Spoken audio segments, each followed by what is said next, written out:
everyone, and welcome to FITV. This is Clarence, and we are at Ciêla Resort in the International Convention Center.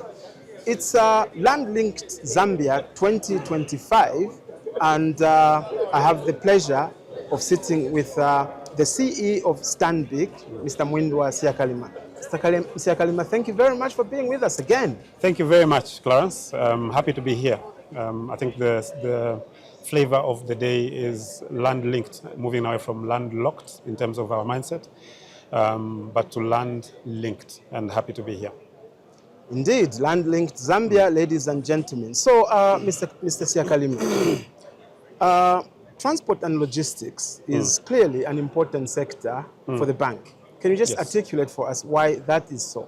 Yeah, so it all starts off with the purpose of our group. So at an Africa level, at a group level, the group that we belong to, Standard Bank, talks about Africa is our home, we drive our growth.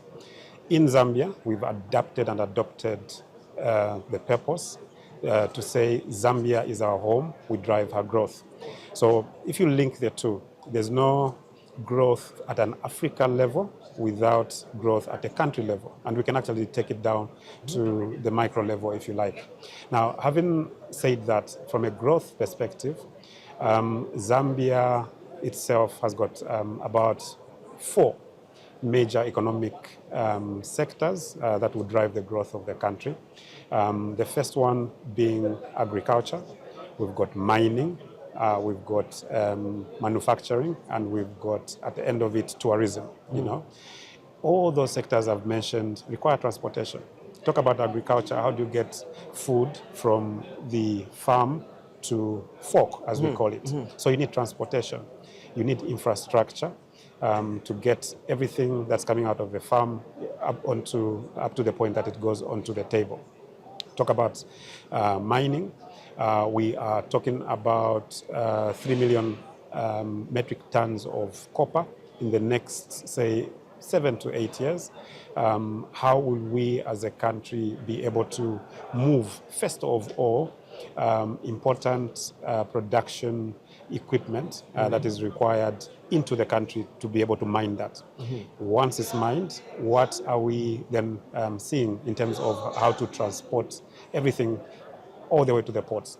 So it's a very key discussion point that we're in, which is then talking about linking Zambia to the region, but also having, what we do as a bank, financing of these transporters that then do move the goods that we then mine out of the ground. And essentially, obviously, that's after value addition. So very key points there are that it's important to us as Stanbic Bank Zambia in that it enables all the other sectors that are looked at as growth sectors for this economy.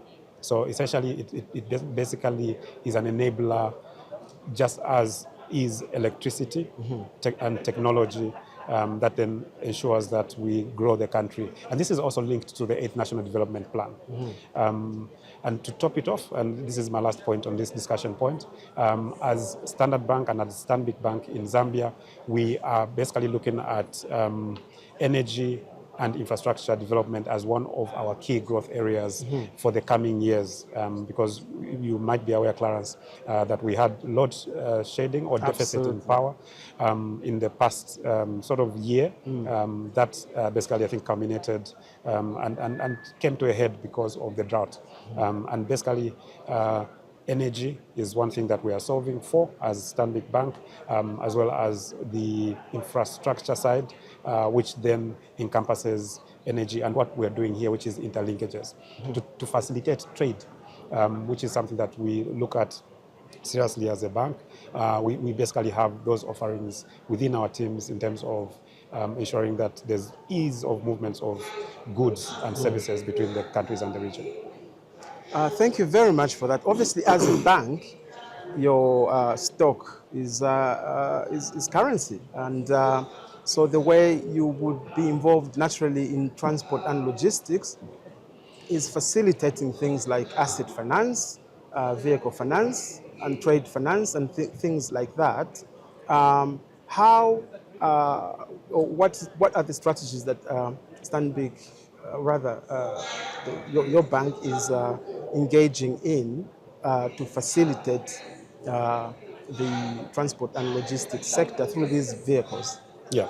So essentially, I think you hit the nail right on the head there. So basically, what it is we, in terms of facilitation of trade, there's a number of things that we do. So if we look at the transport sector specifically, we are enabling the growth of our clients, by providing them with, financing for and fit for purpose financing for equipment. There's also fit for purpose financing for transportation. You can talk about trucks. You can talk about clients that are building their own warehouses and to basically become hubs, for themselves in terms of how they move goods in and out of the country and even within the region itself and within Zambia itself. So there's financing that basically I'd call it trade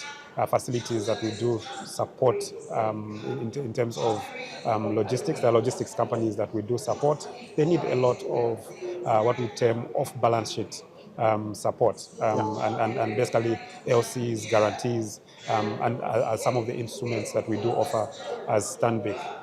There's many more products that I can talk to, but I think what's important for us to remember is enhancing and ensuring that the value chain is not broken. If we talk about mining, how do we as Stanbic ensure that the value chain from the supplier of the goods to basically the mine itself and the customer, that entire value chain is looked at and financed and supported all the way through. That is why we're here. And essentially that is our role to ensure that that trade continues to happen in Zambia and across the region. And thank you very much for that again. And so we're here for 2 days. And I wonder if you have any speaking occasions and panel discussions that you are on. And what overall are you expecting to achieve over the Land-Linked Zambia 2025? Thank you. I had a speaking opportunity earlier at the opening. We had His Excellency the President of the Republic of Zambia, Mr. Ciakalima, grace us as part of the opening session. I spoke there, and the Minister of Transport and Logistics, Honorable Frank Tayali, was actually there.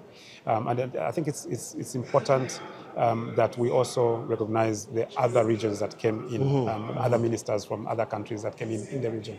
And the importance of that is once we build this from a regional perspective in terms of the land-linked conference, share ideas, share insights, as well as share learnings from the other countries.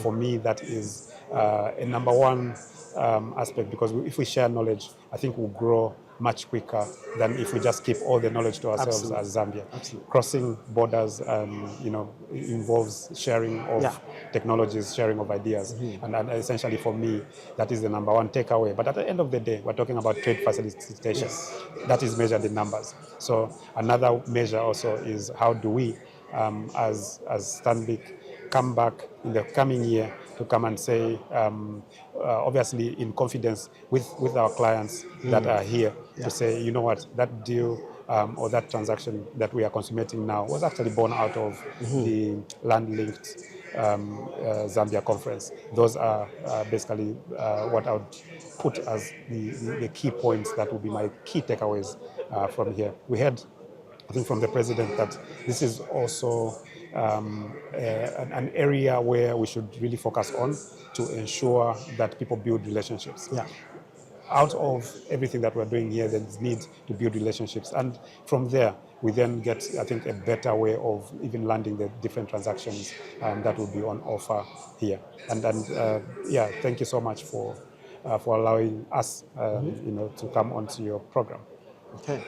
And thank you very much for being here with us. So my takeaway from your last point there is, like the Bible says, my people suffered due to lack of knowledge. We really appreciate you being here with us, Mr. Siakalima. Thank you, Clarence. Thank you very much. Thank you so much, Clarence, and happy to be here. Thank you so much. And there you are, ladies and gentlemen, Mr. Mwindwa Siakalima, Clarence Chongo, Financial Insight, Get to Know.